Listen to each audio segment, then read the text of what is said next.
Muy bien, mis amigos queridos, el texto para esta noche. Esta noche voy a leer 3 textos diferentes. El primero está aquí en Filipenses, capítulo 4, versículo 4. Dice así: regocijaos en el Señor siempre.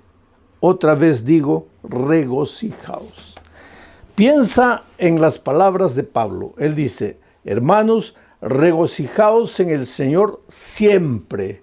No dice cuando las cosas te vayan bien. No dice solo cuando tu mesa está harta. No dice solo cuando tienes un buen empleo y ganas un buen sueldo. No dice cuando toda tu familia está en buen estado de salud. El apóstol Pablo dice: regocijaos en el Señor siempre, siempre, en todo tiempo, en las buenas y en las malas, en el día y en la noche, en el invierno y en el verano. Regocijaos en el Señor siempre. Ahora, tú puedes decir, bueno, eso es fácil decir, pero no es fácil vivir. Pero yo quisiera que tú sepas que cuando Pablo escribió la epístola a los filipenses, estaba preso en la prisión. ¿Y por qué? ¿Porque había hecho algo malo? Porque cuando una persona ha hecho algo malo y va a la cárcel, pues por lo menos le queda la resignación de que está ahí porque merece, está ahí porque hizo algo de malo. Pero en el caso de Pablo, ¿qué cosa mala había hecho? Yo te hago una pregunta en este momento. ¿Tú crees que Dios cuida a sus siervos? ¿Dios protege a sus siervos? ¿Los defiende del mal, sí o no? Claro que sí. Te hago otra pregunta. ¿Y tú crees que Pablo era un siervo de Dios? ¿Sí o no? Claro que sí. Entonces viene la tercera pregunta. ¿Y si Pablo era un siervo de Dios? ¿Y si Dios cuida siempre a sus siervos, por qué razón Pablo estaba preso? Él no había hecho nada de malo. ¿Sabes por qué él estaba preso? Por predicar el evangelio. Ahora, ¿Dios no debería cuidar a un siervo suyo que predique el evangelio? Sí, debería, desde la lógica humana, desde la perspectiva humana, sí. Al siervo de Dios que está cumpliendo su deber no debería pasarle nada de malo. Y sin embargo vinieron y lo prendieron y lo llevaron a la cárcel. Y ahora Pablo desde la prisión escribe a los filipenses. ¿Y qué les dice? Regocijaos en el Señor siempre. Y si leemos un poco más adelante, dice: regocijaos con cánticos y con himnos. Ahora, Pablo no estaba hablando una cosa teórica, una frase muy bonita de ser dicha: regocijaos en el Señor siempre, y que todo el mundo diga amén. No, no, no. Pablo estaba preso. Pablo estaba sufriendo, estaba pasando por el valle de la tribulación. Y él dice: regocijaos en el Señor siempre. Ahora tal vez tú me preguntes, pero ¿cómo es posible regocijarse en el Señor siempre? Está bien, en el momento de alegría, de felicidad, de abundancia, sí. Pero en el momento de tristeza, de dolor, de lágrimas, ¿cómo alguien se puede regocijar? Tú sabes que hay un desvío de conducta llamado masoquismo, que es la persona que busca el dolor y se alegra y se regocija con el dolor. Pero esto no tiene nada que ver con lo que Pablo está diciendo. Pablo dice: regocijaos en el Señor siempre. Y él lo estaba haciendo en medio del dolor. Pero ¿cuál era su secreto? Voy a repetir el texto y vas a ver el secreto. Regocijaos en el Señor siempre. En el Señor. Si tú no estás conectado al Señor, ahí no hay manera de que te regocijes en medio del dolor y en medio de las dificultades. El secreto es en el Señor. Por eso el título de esta semana de predicaciones es conectados. ¿Conectados a quién? Conectados a Jesús. Relacionados con Jesús. Entonces, cuando tú estás conectado a Jesús, cuando tú vives una vida de comunión con Jesucristo, ayer dijimos, vas a aprender a amar. Y hoy te digo, vas a aprender a regocijarte en medio del dolor, en medio de las dificultades, y la vida va a tener sentido para ti. No solo las cosas buenas, también las cosas tristes van a tener sentido para ti. ¿Sabes? El dolor, las dificultades, los momentos difíciles no nacen en la mente de Dios. Por favor, nunca pienses que estás sufriendo porque Dios te está castigando, que estás sufriendo porque Dios te mandó el dolor para hacerte pensar porque tú te estabas portando mal. No, nunca pienses así. Dios mismo dice, mira los pensamientos que tengo acerca de ti. Pensamientos de amor y no de odio. Pensamientos de bien, no de mal. Mira los pensamientos que tengo acerca de ti, pensamientos de paz. O sea, de la mente del Señor, del corazón del Señor, solo salen las cosas que te hacen bien. Nunca lo que te hace sufrir. El sufrimiento y el dolor no nació en Dios, nació en el corazón del diablo. Y cuando el diablo te hace sufrir, él te hace sufrir para llevarte a entender mal el dolor y a maldecir a Dios en lugar de maldecir al diablo. Si tú lees todo el libro de Job, yo le digo al libro de Job que es el compendio de la teología del dolor, o sea, tú tienes que estudiar el libro de Job para entender el misterio del dolor. Tú vas a ver ahí que el diablo se presenta un día a Dios y le dice, Señor, ¿has visto ahí? Dios le dice, ¿has visto a mi hijo Job, un hombre perfecto, bueno, temeroso de mí? Y el diablo le dice, claro, pues tú le das todo, le das una bella familia, le das hacienda, le das ganado, le das dinero, así cualquiera te sirve. Ahora, quítale todo eso para que veas que él te va a maldecir. Mira lo que el diablo dice, quítale todo eso. Pero Dios no quita nada. Dios jamás te va a quitar lo que te hace bien. Si Dios te quita, te va a quitar el pecado, la miseria, el vicio, lo que te destruye, lo que arruina tu vida, lo que malogra tu familia. Dios te va a quitar eso, pero Dios nunca te va a quitar lo que te hace bien. Es el diablo que te quita, porque si tú continúas leyendo el relato de Job, vas a ver que el diablo es el que le trae maldición, le trae el dolor, le trae enfermedad, le trae todo a Job, pero con un propósito, hacer que Job se rebele contra Dios y que piense que quien lo está haciendo sufrir es Dios y se revolte contra Dios. La propia esposa de Job habla palabras que fueron colocadas por el diablo en sus labios y le dice a Job, ¿por qué no maldices a Dios y mueres? Ya estás sufriendo tanto, ¿por qué no maldices a Dios y mueres? Ella no estaba hablando palabras de ella estaba hablando las palabras del enemigo, porque es el enemigo que te hace sufrir, es el enemigo que te trae dolor, y para traerte dolor muchas veces se sirve de tus propias actitudes, de tus propias decisiones equivocadas, porque el diablo no te echa el licor a la boca, a la fuerza, tú es que tomas. El diablo se sirve de ti mismo, de tus errores, de tus desvíos, de tus elecciones equivocadas. ¿Para qué? Para traerte dolor a ti mismo. ¿Y para qué? Para que pienses que Dios te está castigando. ¿Y para qué? Para que te alejes de Dios definitivamente y para que digas que Dios no te ama. ¿Cómo podemos regocijarnos en medio del dolor? Primero, estar conectados al Señor. Y en segundo lugar, déjame leer lo que dice aquí Juan capítulo 15, versículos 10 al 11. Mira, Jesús dijo estas palabras: si guardareis mis mandamientos, permaneceréis en mi amor. O sea, si tú dices, yo permanezco en Cristo, y si permanezco en Cristo, el diablo no me va a derrotar. Está bien, la palabra muy bonita, la frase muy bonita, pero ¿qué quiere decir permanecer en Cristo? Aquí viene Jesús y dice, si guardareis mis mandamientos, permaneceréis en mi amor. Si guardareis mis mandamientos, permaneceréis en mi amor. Así como yo, dice Jesús, he guardado los mandamientos de mi Padre y permanezco en su amor. Y después el versículo 11 dice, estas cosas os he escrito para que mi gozo, mi alegría, mi regocijo esté en vosotros y vuestro gozo sea cumplido. Aquí está el secreto. ¿Quieres tener la capacidad de alegrarte en las buenas y en las malas?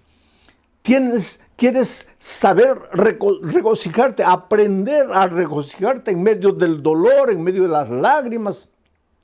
Hasta cuando un hijo tuyo se enferma, hasta cuando un hijo tuyo muere, aunque pierdas el empleo, ¿quieres encontrar gozo en esos momentos? Yo no digo que vas a levantar las manos al cielo y decir, Señor, muchas gracias porque he perdido el empleo. Muchas gracias porque mi hijo ha muerto. No vas a decir eso. Claro que vas a sufrir, claro que vas a llorar, pero no te vas a desesperar porque en medio de todo eso vas a sentir paz en tu corazón, regocijo, la alegría, el gozo de saber que Cristo está a tu lado, aunque no lo puedas tocar, aunque no lo puedas ver. Pero para experimentar esto que te estoy diciendo, tienes que estar conectado a Jesús. Y para estar conectado a Jesús, tienes que guardar sus mandamientos. Quiere decir, guardar sus mandamientos es una evidencia de que estás conectado al Señor Jesucristo. Y cuando estás conectado a Jesús, así como Jesús estaba conectado a su Padre, entonces vas a aprender a regocijarte en medio del dolor. Vas a experimentar lo que es gozo y la alegría de servir y de obedecer. Ahora, queridos, tú me puedes decir, oh, pastor, pero es muy difícil cumplir los mandamientos. Es muy difícil obedecer. No, querido. Tú estás equivocado. Te lo voy a decir de otra manera. Difícil es desobedecer. Te voy a explicar por qué. Cuando Adán y Eva fueron creados, ellos fueron creados con naturaleza perfecta, o sea, con la tendencia a obedecer. Para Adán y Eva, obedecer es como para nosotros desobedecer, natural. Adán y Eva no tenían que esforzarse para obedecer porque su naturaleza era perfecta. Ellos obedecían de manera natural, así como tú tomas agua, como comes de manera natural. Para Adán y Eva obedecer era natural, pero infelizmente pues Adán y Eva desobedecieron, se apartaron de Dios. Y al apartarse de Dios, de cierta manera, ellos iban contra su naturaleza, porque su naturaleza era de obediencia. Solo que al apartarse de Dios, por eso yo digo que el pecado es un misterio, tú no puedes explicar cómo una pareja que había sido creada con naturaleza perfecta, se esforzaron para alejarse de Dios. Pero cuando se alejaron de Dios y pecaron, perdieron la naturaleza perfecta y adquirieron lo que llamamos la naturaleza pecaminosa. ¿Qué es la naturaleza pecaminosa? Lo contrario de la naturaleza perfecta. Con la naturaleza perfecta, para ellos era natural obedecer, fácil obedecer. Pero con la naturaleza pecaminosa, lo que es natural ya no es obedecer, es desobedecer.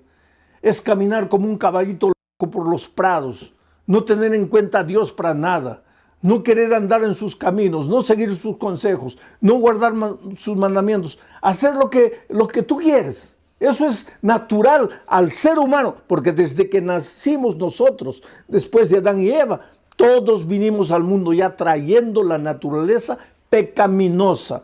Ahora, desde pequeñitos, nuestra tendencia es andar solos, correr solos, tratar de resolver los problemas solos. Y ojalá que nos fuera bien. Lo peor es que nos va mal. Desde pequeños cometemos algún pecado, hacemos algo errado, tratamos de esconder, de que nadie nos descubra. Y solos tratamos de solucionar el problema y nos hundimos cada vez más y más. Yo me acuerdo que cuando mi hijo mayor era un nené de 1 año, tal vez, mi esposa había salido, me dejó al cuidado del muchachito. Yo estaba estudiando, pero vigilándolo. Y él andaba en la sala, agarraba una cosa, tenía varios juguetes ahí. Y yo estudiando, pero vigilándolo, vigilándolo. Y de repente él se acercó a un vaso de cristal.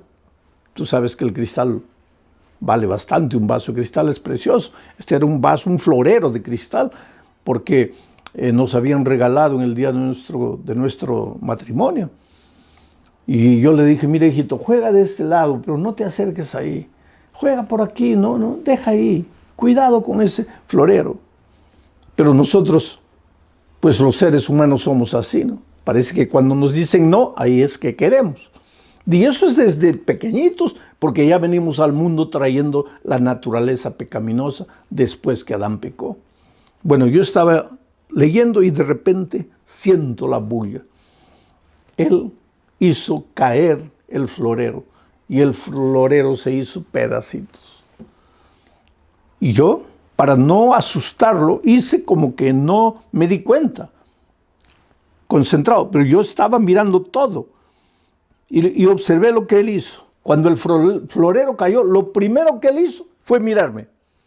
Y cuando se dio cuenta que yo, entre comillas, no me había dado cuenta, quiso juntar los pedacitos de vidrio. Y al querer juntar eso, para reconstruir el vaso que había quebrado, se cortó el dedito. Y la sangre comenzó a salir. Y ahí se desesperó. Y ahí comenzó a gritar. Y ahí vino corriendo a mis brazos. Y pues yo lo tomé en los brazos, lo llevé al baño, lo lavé, lo limpié, le coloqué un curativo. Era un muchachito no tenía ni un año. Yo no sé si él tenía conciencia para entender lo que yo le dije. Pero yo le dije, mira hijo, en la vida infelizmente vas a quebrar muchos floreros de cristal. Pero cuando por esas cosas de la vida quiebres algo, no trates de resolverlo solo. No trates de encontrar la solución tú solo. Porque hay un Padre que siempre estará con los brazos abiertos esperándote. Y en este momento yo te digo, querido, tal vez tú, por esas cosas de la vida, has quebrado el florero precioso de tu matrimonio. Has quebrado el florero precioso del respeto que tus hijos te tenían. Has quebrado el florero precioso de la confianza que tu jefe tenía en ti. En esta vida, ¿cuántas veces vivimos quebrando floreros? Las cosas buenas que Dios nos da, las arruinamos, las malogramos, las quebramos, las destruimos. Y después tratamos de escondernos y solucionar el problema con nuestras manos solos. Pero en esas horas recuérdate que tú solo estás perdido. Tú solo te vas a cortar el dedo y te vas a hacer sangrar. Tú no puedes, pero hay un Dios amoroso, un Padre amante que está siempre con los brazos abiertos. Tú puedes ir a Él y decirle, Señor, yo no puedo, lo he arruinado, he quebrado el florero, pero estoy aquí en tus manos. ¿Puedes hacer las cosas de nuevo? Y Dios es un Dios de segunda oportunidad, de tercera, de quinta, de milésima oportunidad. No tengas miedo de volver a Dios. Ah, pastor, pero yo ya me he ido tantas veces. Oh, pastor, pero yo ya he prometido tantas veces y no puedo cumplir. No importa, hijo. Ven a Jesús una vez y otra. Jesús solo no puede hacer nada por ti cuando tú no vienes. Porque Él no te puede forzar la voluntad. Él no puede hacer nada contra tu voluntad. Tú tienes que querer. Tú tienes que decir sí. Por eso Juan dice, permanecer en mí es estar conectado a mí. Y la evidencia de estar conectado a mí es guardar mis mandamientos. Y el que guarda mis mandamientos, entonces en medio del dolor, en medio de la aflicción, va a aprender a sentir gozo. Es una pena que muchas veces cristianos que están con la Biblia abierta llegan a la conclusión de que los mandamientos ya pasaron, de que los mandamientos ya no son necesarios, de que Cristo, al morir en la cruz, acabó con los mandamientos. Oh, querido, los mandamientos son eternos, porque Dios es eterno, y los mandamientos son un reflejo del carácter de Dios. ¿Cómo puede alguien decir los mandamientos ya caducaron, ya acabaron? San Juan dice que el pecado es la transgresión de la ley. Ahora, si la ley ya no existe porque Cristo la clavó en la cruz, entonces el pecado tampoco existe, porque el pecado es la transgresión de la ley. Y si el pecado ya no existe, ¿de qué pecado la gracia nos va a salvar? Por eso a veces es una incoherencia decir, yo acepto la gracia pero rechazo la ley. Oh querido, la ley tiene un lugar que no, el papel de la ley, la función de la ley nunca fue salvar. Tú no quieras cumplir la ley para salvarte. Tú eres salvo únicamente por la gracia. Por eso Jesús dice, permaneced en mí. Permanece en mí. No dice permanece en la ley, dice permanece en mí. Pero ¿cuál es la evidencia de que permaneces en mí? Que guardas los mandamientos. No que los mandamientos te salvan, sino que Cristo te salva. Tienes que ir a Él, entregarte a Él, vivir por Él, ser bañado por su gracia. Pero enseguida tienes que vivir una vida de obediencia por el poder que viene de Dios para ti. Y si tú vives así, en medio del dolor, en medio de la aflicción, en medio de las dificultades, vas a aprender a ser feliz. Tengo otro texto más aquí en Hebreos, y esto es interesante. Hebreos capítulo 11, versículos 24 y 25. Dice así: por la fe, tú eres un hombre de fe. Yo el otro día encontré un amigo que me dice, yo soy de la fe, tú eres de las obras. Y este amigo no es miembro de mi iglesia, lógico. Entonces él me dice así, yo soy de la fe, tú eres de las obras. Entonces vamos a leer lo que dice el texto bíblico. Dice, por la fe, Moisés, hecho ya grande, rehusó llamarse hijo de la hija de Faraón. Por la fe rechazó. Ahora escucha lo que dice el siguiente versículo. Escogiendo antes ser maltratado con el pueblo de Dios que gozar de los deleites temporales del pecado. O sea, Moisés por la fe tuvo que tomar una decisión. En un momento de la vida él encontró dos caminos. Primer camino, ser maltratado con el pueblo de Dios. Camino de dolor, camino de rechazo, camino de sufrimiento, sí, porque cuando tú decides seguir a Jesús, tú vas a ver que hasta tus mejores amigos, hasta tus familiares más queridos, te van a volver las espaldas, te van a criticar, se van a burlar de ti, muchos te van a abandonar. Yo conozco jóvenes que han sido expulsados de su casa porque aceptaron a Jesucristo. Yo conozco la historia de una niña que cayó en la prostitución, en la drogadicción, vivía una vida completamente perdida. Los padres sufrían porque sabían la vida que la hija perdía, pero no podían hacer nada para ayudarla, hasta que un día, en medio de la miseria que esa niña vivía, fue alcanzada por el Evangelio y aceptó a Jesucristo, y Jesús la salvó, y Jesús la lavó, y Jesús la restauró, y esa muchacha dejó de usar drogas, dejó de la vida promiscua que vivía, y cuando llegó diciembre decidió volver a la casa de sus padres para darles, según ella, el más grande regalo. Decirles, papá, ustedes, mamá, ustedes han llorado, han sufrido por mí, pero yo quiero decirles que ya no necesitan sufrir. Y eso es lo que pasó. Ella viajó a la casa de los padres y les dijo, papá, mamá, me he encontrado con Jesús, Jesús cambió mi vida, ya no uso más drogas, he abandonado esa vida. He venido aquí y quiero continuar estudiando. Y la madre la miró y le dijo, ¿qué cosa? ¿Has aceptado a Jesús? Sí. Esa expresión es de los protestantes. No me vas a decir que tú te has vuelto protestante. No me vas a decir que tú has negado la religión de tus padres, de tus abuelos, de tus bisabuelos. Y la niña llorando le dijo, mamá, yo no te estoy hablando de religión, yo te estoy hablando de la vida que yo vivía. Tú sabías la vida que yo vivía. Jesús me encontró, me perdonó, me restauró, me salvó. Yo te estoy hablando de mi vida. ¿Y sabes lo que la madre le dijo? Hija, yo te preferiría drogadicta, viviendo la vida perdida que vivías, que traicionando a tu iglesia y a la religión de tus padres. Y esa niña me escribió una carta.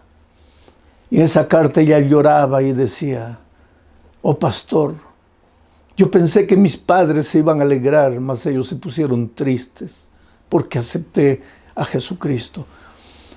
Pues Moisés en un momento de su vida tuvo que escoger entre esos dos caminos. El camino del sufrimiento, del rechazo, del dolor por aceptar a Jesús. O el camino de la alegría de este mundo, el placer de este mundo, el placer del pecado. Y por la fe, Moisés escogió seguir a Jesús. Aunque eso implicase dolor circunstancial, pero él había aprendido también a regocijarse en medio del dolor por causa de Cristo. Prefería eso que el gozo que el mundo da, el gozo que el pecado te da. Porque ¿qué pasa? ¿Qué cosa es el gozo de este mundo? Una noche de fiesta, de borrachera, con una mujer, con otra mujer, y al día siguiente te duele la cabeza, la conciencia te pasa, te sientes culpable. ¿Qué gozo es ese? El Señor Jesucristo te llama de ese terreno y te lleva al terreno que te conduce a la vida eterna, al camino que te conduce a la vida eterna. Por eso la Biblia dice, hoy es el día de buena nueva, hoy es el día de salvación. Oh querido, Dios te ama, Dios tiene un plan maravilloso para tu vida y ese plan no es que tú estés malgastando tu juventud, malgastando los mejores años de tu vida en la miseria, en el pecado, en el dolor. No, yo sé que el pecado te proporciona un gozo pasajero, temporal, pero el Señor Jesucristo te ofrece la vida eterna. Y otra cosa, no es solo la vida eterna en el cielo, porque el otro día alguien me dice, pastor, yo prefiero gozar, disfrutar en este mundo, porque eso de la vida eterna, yo no sé si llegará o no llegará. Pero es que Jesús no solo te ofrece el gozo y alegría en la vida eterna, sino que cuando tú aceptas a Jesucristo en esta tierra, tu vida cambia, tu hogar se vuelve más feliz. Lo que tus manos consiguen trabajando, el poco dinero que recibes, se multiplica porque ahora es un dinero bendito. Tu salud mejora porque al dejar de fumar, al dejar de beber, al dejar de las drogas, al dejar de trasnochar noches enteras, tu salud mejora. O sea, el cielo de cierta manera para los hijos de Dios ya empieza en esta tierra. No tienes que esperar solamente la vida eterna. Y claro que cuando Cristo venga, pues tendrás la vida eterna para disfrutar las maravillas con el Señor Jesucristo. Algunos piensan, ¿y qué haremos en el cielo? Si ya no habrá trabajo, no habrá nada. ¿Quién te ha dicho que no habrá trabajo? El trabajo, querido, existió antes del pecado. Antes que Adán y Eva pecasen, Dios ya les dio el trabajo. Pero el trabajo no tenía el elemento cansador, el elemento de maldición que adquirió después del pecado. Por lo tanto, en el cielo continuaremos trabajando, continuaremos disfrutando de las maravillas de Dios, estudiando el bendito tema de la salvación, analizando el caso de amor de Dios, visitaremos otros planetas. Quiere decir, el gozo que Dios tiene preparado para ti no está escrito. Es cosa que ojo no vio, oído no oyó, ni ha subido en el pensamiento del hombre. Por tanto, yo te suplico en el nombre de Jesucristo, deja tus preconceptos, deja los senderos del pecado. Arrepiéntete. Arrepentirse quiere decir sentir dolor por la manera como has vivido y caer a los pies de Jesucristo y decirle, Señor, no quiero continuar viviendo de esa manera, me entrego a ti. Me rindo a ti, y entonces el Señor te toma en tus brazos y hace maravillas en tu vida. Yo tengo en mis manos la historia de Janet Pineda, una señora que hace 3 años comenzó a estudiar la Biblia. Y cuando tú empiezas a estudiar la Biblia, lógicamente que el Espíritu de Dios empieza a hablarte. En cada versículo, en cada estudio, Dios te habla. Y ella sintió la voz de Dios diciéndole, hija, mira, ya llegó el momento, entrégate, bautízate. Pero ella fue endureciendo su corazón. ¿Por qué? Porque tenía agarrado afuera muchas cosas que ella debería abandonar. Porque tú no puedes servir a 2 señores. Tú, cuando te entregas a Jesús, tienes que romper con los caminos del mal definitivamente. Pastor, pero yo no tengo fuerzas. Tú no tienes, pero el Señor Jesús sí te va a dar las fuerzas. Porque cuando estás conectado a Jesús, viene la fuerza de Jesús y pasa para ti. Y ella fue recibió una invitación y otra invitación para bautizarse. Ella decía, no quiero compromiso, me gusta la palabra, me gusta el evangelio, pero no quiero bautizarme. Hasta que un día el Espíritu de Dios venció, porque te digo, la palabra de Dios es como una espada de dos filos que penetra hasta la médula. Es como la pólvora que destruye la roca más dura. La palabra de Dios es vida. Si tú sigues estudiando la palabra, si tú no cierras la Biblia y sigues escuchando la voz de Dios, llega un momento en que tú no le puedes decir más no al Espíritu de Dios. Y Janet se entregó al Señor Jesús. Y ahora el mes de septiembre ella se bautizó. Esa alegría de Janet también puede ser la tuya. No importa cómo estás viviendo. Yo te pregunto, ¿hace cuánto tiempo tú le estás diciendo no al Señor Jesucristo? ¿Hasta cuándo le vas a decir no? ¿Qué estás esperando?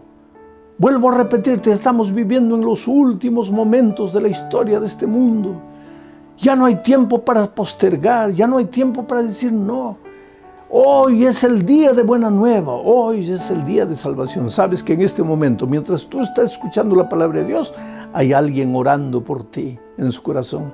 Alguien que te ama, alguien que ha estado estudiando la palabra de Dios contigo.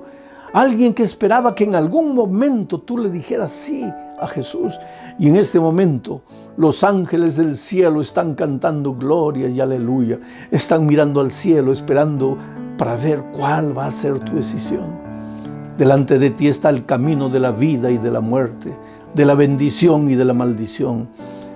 Escoger caminar con el pueblo de Dios aunque tengas que renunciar a muchas cosas en esta vida, o escoger los placeres de este mundo y quedarte en esta tierra rechazando el convite divino. ¿Qué harás tú en este momento? Eres precioso para Dios. No postergues tu decisión.